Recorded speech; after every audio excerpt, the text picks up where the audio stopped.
Hello, my name is Carol, and I'm 39 years old. My journey with my in-laws has been filled with struggles, much like what many women go through, yet my story took a unique turn. I want to share it in the hopes of empowering others facing similar challenges. It all began when my husband, Anthony, approached me with a troubled look. "I have something important to tell you," he said, his voice full of concern. I asked if everything was okay, and he replied, "No, I'm scared. I just found out something awful about my mom and sister." He was talking about the ongoing mistreatment I'd suffered at the hands of my mother-in-law, Deborah, and my sister-in-law, Catherine. They had constantly sabotaged me, ruining my outfits before big events, tampering with my food and drinks to embarrass me, and spreading malicious rumors about my successful business. Their resentment toward me stemmed from their anger over my marriage into their family. Despite voicing my concerns to Anthony many times, it seemed my words fell on deaf ears, until that moment. Curious about what had finally changed, I asked Anthony what was going on, and he showed me something that left me stunned: security camera footage from our business venue. Anthony and I run a boutique that sells a variety of crafted items, including baby clothes and handbags. It's a venture I started and feel incredibly passionate about. But Deborah and Catherine never missed a chance to discourage me. One day, during a conversation, they openly criticized my business, saying, "Are you sure this business is going to succeed? You don't have the expertise for this. You should give up and focus on being a housewife or getting a regular job. Starting a business is too difficult for someone like you." Their words were meant to discourage me, but the footage revealed something far worse. Anthony finally saw the depth of their deceit and manipulation. He apologized for not believing me sooner. That moment marked a turning point for me. I realized that standing up for myself wasn't just about confronting my in-laws, it was about affirming my own strength and continuing to pursue what brought me joy, despite their attempts to stop me. I believe their actions were driven by jealousy, and there's no other explanation for their cruel behavior. My suspicions were confirmed when they tried to humiliate me time and again. I had shown Anthony the ruined dress, begged him to taste my tampered food, and revealed their lies about my business, but he had remained skeptical. He needed to see the evidence himself, and eventually, he did. The video Anthony showed me was shocking. Two masked women, one noticeably taller than the other, were vandalizing our boutique with spray paint. Anthony pointed to one of the women. "Take a closer look," he said. "Do you see the necklace?" I examined the footage carefully, and there it was, Deborah's distinct necklace, the one Anthony had brought her from Hawaii. It was a defining moment. Who else could it be? I thought. They look so similar. "I believe you now." Anthony finally admitted the truth. As tears welled up in my eyes, I felt a mix of anger and hurt over how long it had taken for him to believe me. But I also felt relief that someone finally acknowledged my suffering. For so long, I had hesitated to tell him about their actions, because they were his family. It felt wrong to speak ill of them or consider legal action for the damage they had caused, but I had secretly been planning how to address the situation. Just then, Anthony's phone rang. It was Catherine. "Speak of the devil," he muttered as he answered. After a brief conversation, he told me, "Catherine said Uncle Brian is back from his trip, and Mom wants to have a big family gathering since a lot of people are home for the summer." The idea of a family gathering sparked a range of emotions in me. It could be an opportunity to confront them or just move forward, but I knew something had to change. With Anthony finally on my side, it felt like the right time to carefully consider our next steps. "Are you planning to discuss what we saw in the video?" I asked him. "I know it's tough since they're your family, but I'm ready to confront them if you think we should." He hesitated, conflict clearly in his eyes. "They are my mother and sister, Carol. That makes it hard, but I'll support you however I can," he assured me. The weekend arrived, and we made our way to Gus's house for the gathering. Uncle Brian, a well-loved family figure, was returning after a long absence, and his homecoming was meant to be a joyful occasion. However, as soon as we arrived, I could sense a shift in the atmosphere. Catherine and Deborah, who had always been all smiles, suddenly wore expressions of jealousy and disgust upon seeing us. "Oh, you two are here early," Deborah remarked, her smile forced. "Yes, Mom, we thought we'd come by early to help out with the crowd today," Anthony replied cheerfully. "How sweet of you," Deborah said, her voice dripping with insincerity. "We're happy to have the help." I tried to keep things light. "It's great to be here," I added, but both Catherine and Deborah shot me accusatory looks, their eyes narrowing as if they wanted to say something but couldn't quite bring themselves to. Then, in a display of over-the-top sympathy, Catherine said, "Oh Carol, it's awful about your business being vandalized. I saw the damage on my way here. Such a tragedy, dreadful, Deborah added, her voice dripping with fake concern. Their overly cheerful tone and poorly concealed smirks were a dead giveaway. It was clear they were enjoying the situation. I caught them trying to suppress their laughter, their muffled chuckles only fueling my determination, but I stayed calm, choosing not to escalate the situation just yet. It's just awful, isn't it? We can't imagine who would do such a thing, I said, maintaining a composed facade for now. It's upsetting to see something we've worked so hard on being damaged. I decided to bide my time, waiting for the perfect moment to reveal the truth. Confrontation loomed on the horizon, but I was determined to approach it strategically, ensuring that when the truth came to light, it would be irrefutable and impactful. The police will investigate this, I stated firmly, emphasizing the seriousness of the situation. The police? Why involve them in something so minor? Catherine quickly interjected, her tone dismissive. It's probably just some kids messing around. No need to make a big deal out of it. Oh, Catherine, it's considerate of you to be concerned about these supposed troublemakers, I replied with quiet defiance. But they still need to face the consequences for their actions. They knew exactly what they were doing. I agree with Catherine, Deborah added. We all did silly things as teenagers. Let's not dwell on it. Come on, let's focus on getting everything ready for the party. Their nervousness was palpable. They were trying to downplay the incident after we'd probed so much about it. Anthony and I exchanged a knowing glance, then went to help with the party preparations. By 4 p.m., family members began arriving for the reunion. After finishing our tasks and having a brief moment to relax, Anthony pulled me aside. I have something for you, he whispered, holding up a hidden microphone. I want you to wear it. Why, what's going on? I asked, confused by his request. I'm not strong enough to confront my mother or sister, he admitted. I'm sorry, I'm not as assertive as you want me to be, but maybe this is better. If you expose them, you'll get the credit you deserve. You've always been stronger than me. Wear the mic and approach them. You might uncover something, and you'll get the justice you've been seeking. I won't stop you. Though I wished Anthony could be more confrontational himself, I appreciated his support. I put on the mic, hit record, and went to find the two troublemakers.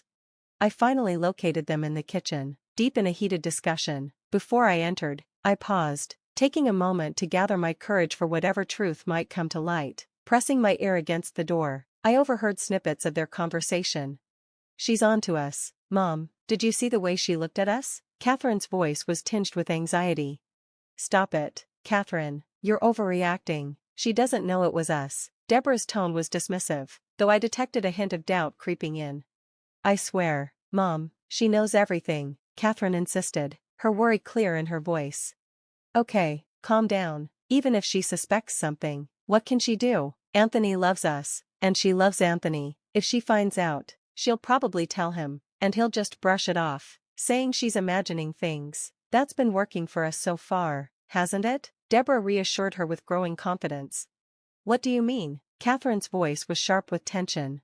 Remember when we ruined her dress before her business pitch? Or when we tampered with her food and drinks? She told Anthony about it. There's no way she didn't share her suspicions with him, but because he loves us, he overlooked it. He'll do the same now, Deborah explained, growing more confident as she recounted their past deceit. I stood there, heart racing, knowing that the moment of reckoning was finally near.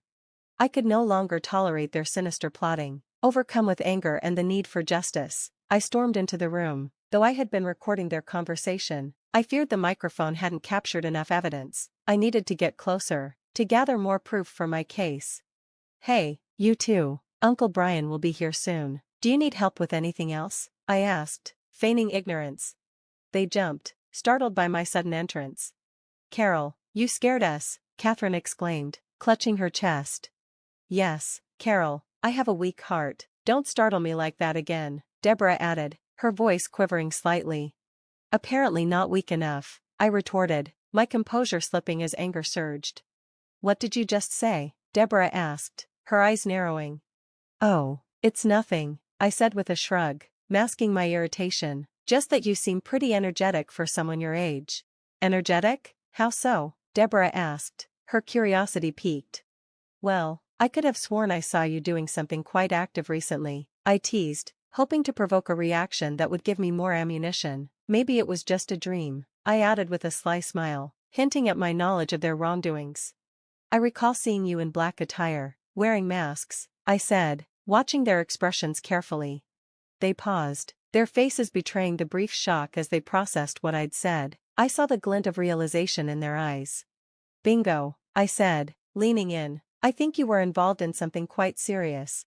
What exactly are you implying? Deborah's voice was tight with tension as she slowly moved to close the door, making sure our conversation stayed private.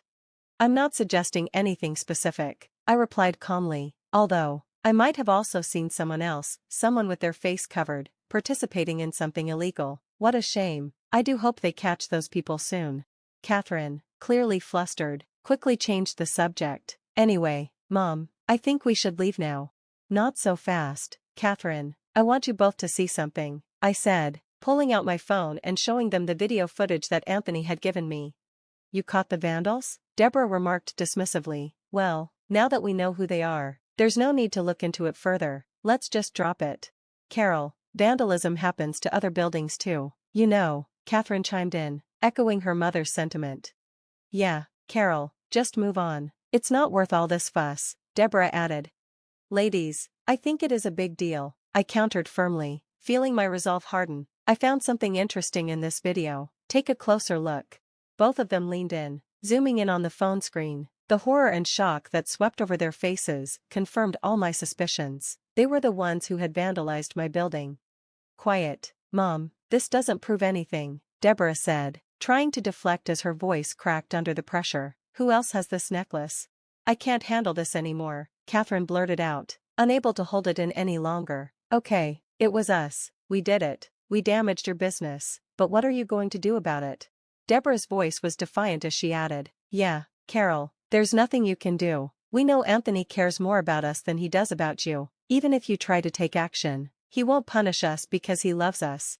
He really does love you guys, and he probably won't do anything, I acknowledged, my voice quiet but steady. But sweetie, why do you think I won't do anything? Do you think I'm afraid of you? You messed with my business, my baby, and I'm not letting this go.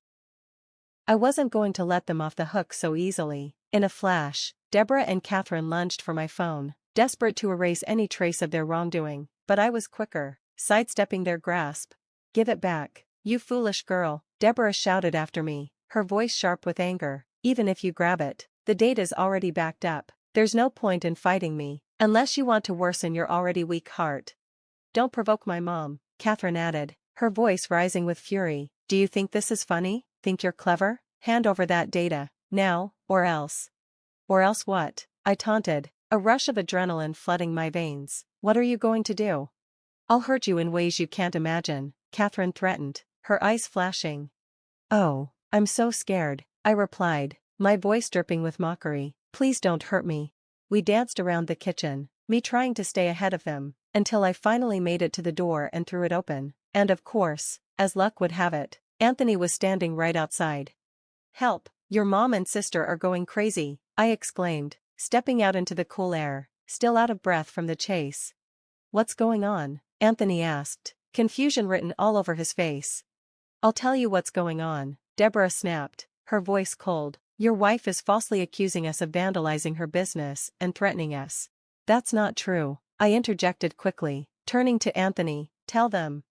A heavy silence hung in the air. Anthony's face twisted with tension as he struggled to find his words. I could see the inner turmoil in his eyes.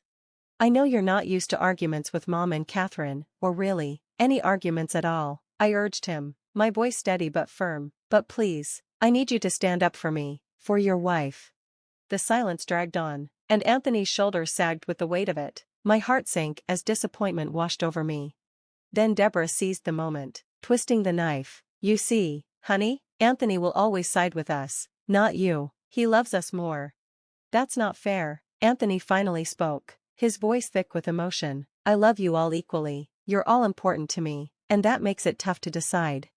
Then why not choose honesty? I pressed, my voice unwavering. We both know it's you who showed me the footage. Wait, Anthony, why would you do that? Deborah's voice was laced with disbelief. Because it's my business too, Anthony replied firmly, his resolve building. And what you did was wrong, not just this one time, but all the times you've hurt my wife. He turned to his mother and sister, his voice urgent now. You need to stop, please.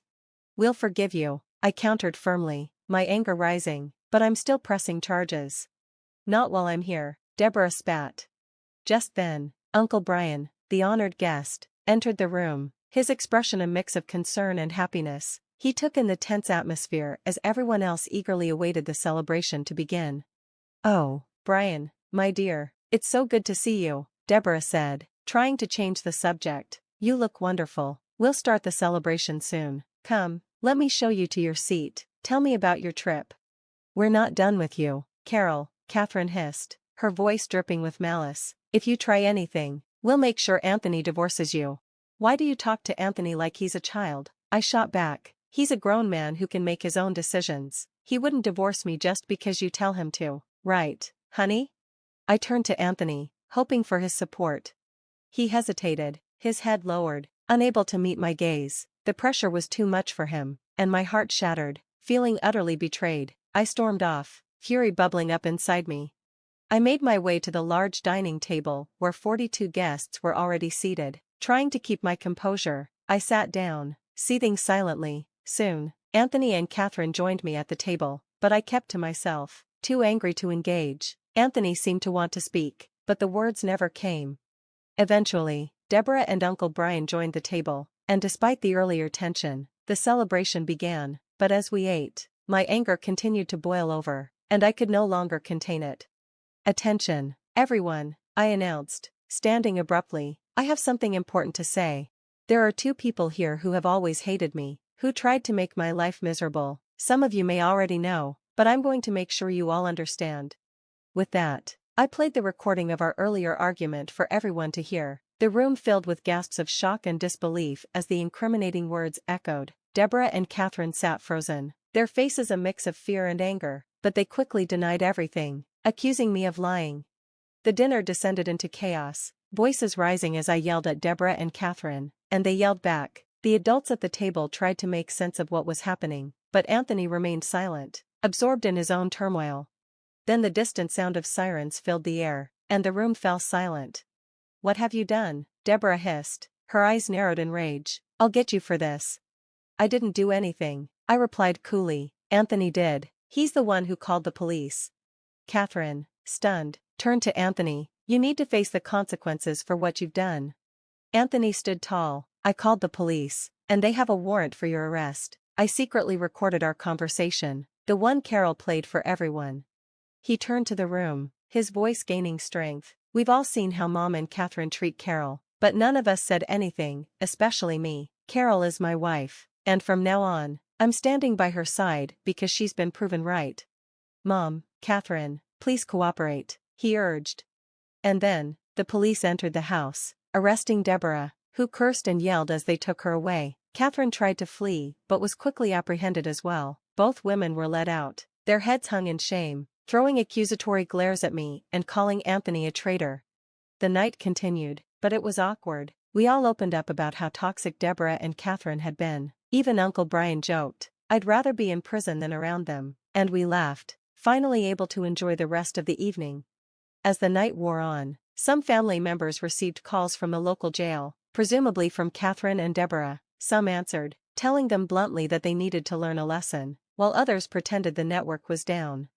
Anthony and I grew closer after he supported me in calling the police. Catherine and Deborah paid a fine for the damages and were eventually released from jail, but their egos had been severely wounded.